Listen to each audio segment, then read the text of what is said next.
उत्तर प्रदेश की योगी आदित्यनाथ सरकार ने राज्य के 8 लाख से अधिक सरकारी कर्मचारियों और अधिकारियों के लिए एक कड़ा और निर्णायक आदेश जारी किया है, जिसका उद्देश्य प्रशासनिक व्यवस्था में पारदर्शिता और जवाबदेही लाना है। सरकार ने सभी कार्यरत कर्मचारियों से उनकी चल और अचल संपत्ति का पूरा विवरण राज्य के मानव संपदा पोर्टल पर अनिवार्य रूप से दर्ज करने का निर्देश दिया है। इस आदेश की अनदेखी करने वाले कर्मचारियों को गंभीर परिणाम भुगतने होंगे, जिनमें स्थायी पदोन्नति, रोक और विभागीय कार्रवाई शामिल है।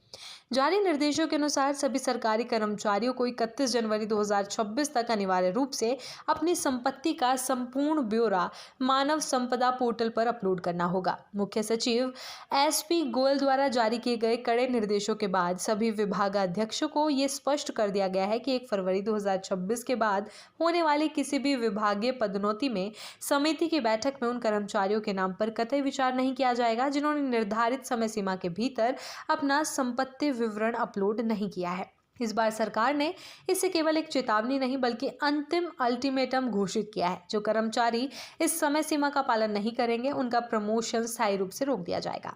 इसका तात्पर्य यह है कि उन्हें भविष्य में कभी भी पदोन्नति का लाभ नहीं मिलेगा। इसके अलावा ऐसे लापरवाह कर्मचारियों पर निश्चित रूप से विभागीय कार्रवाई भी की जाएगी। प्रदेश में सरकारी कर्मचारियों की कुल संख्या 8 लाख से अधिक है।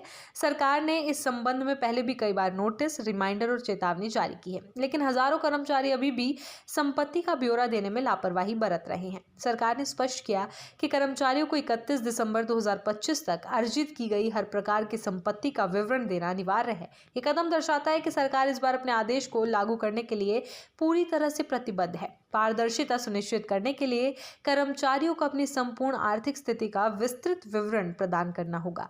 इसमें कई तरह चल अचल संपत्तियां शामिल हैं, जैसे अचल संपत्तियों में घर, प्लॉट, व्यावसायिक दुकान या अन्य रियल एस्टेट संपत्तियां, वाहन में कार, मोटरसाइकिल या कोई भी अन्य मोटर वाहन, वित्तीय संपत्तियां, बैंक बैलेंस, फिक्स्ड डिपॉजिट, विभिन्न बीमा पॉलिसीज और अन्य प्रकार के निवेश और अन्य संपत्तियों में किसी भी प्रकार की अन्य चल या अचल संपत्ति जिसका मूल्य हो।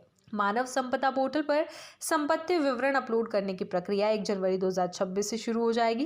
कर्मचारियों को विवरण दर्ज करने के लिए 31 जनवरी 2026 को रात 12 बजे तक का समय दिया गया है। जैसे ये समय सीमा समाप्त होगी, पोर्टल स्वचालित रूप से बंद हो जाएगा। इसके बाद विवरण अपडेट ना करने वाले कर्मचारियों के खिलाफ सख्त कार्रवाई शुरू कर दी जाएगी।